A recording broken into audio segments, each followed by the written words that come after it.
എല്ലാവർക്കും നമസ്കാരം. ഇന്നത്തെ ശുഭചിന്ത. രാത്രി സ്വപ്നങ്ങൾക്കും ദിവാസ്വപ്നങ്ങൾക്കും ഒരേ സ്വഭാവമാണ്. ബോധം വരുമ്പോൾ നഷ്ടബോധം മാത്രമായിരിക്കും ബാക്കി. സ്വപ്നങ്ങൾ കാണുന്നതല്ല തെറ്റ്. ഉത്തരവാദിത്വമില്ലാത്ത സ്വപ്നങ്ങൾ കാണുന്നതാണ് സ്വന്തം സ്വപ്നങ്ങളുടെ ഉടയവനാവുക എന്നതാണ് നിശ്ചയദാർഢ്യം.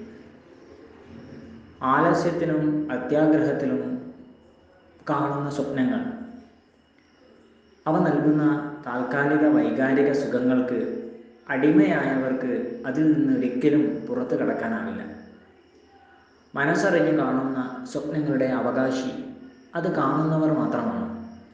ഇതുവരെ കണ്ട സ്വപ്നങ്ങളിൽ എത്ര എണ്ണം യാഥാർത്ഥ്യമാക്കാൻ കഴിഞ്ഞിട്ടുണ്ടെന്ന് പരിശോധിച്ചാൽ മനസ്സറിഞ്ഞ് സ്വപ്നം കാണാനുള്ള ശേഷി എത്രമാത്രം ഉണ്ടെന്ന് അറിയാം. എല്ലാവർക്കും നന്മകൾ ഉണ്ടാകട്ടെ. എല്ലാവർക്കും ജീവിത വിജയം ഉണ്ടാകട്ടെ. നന്ദി, നമസ്കാരം.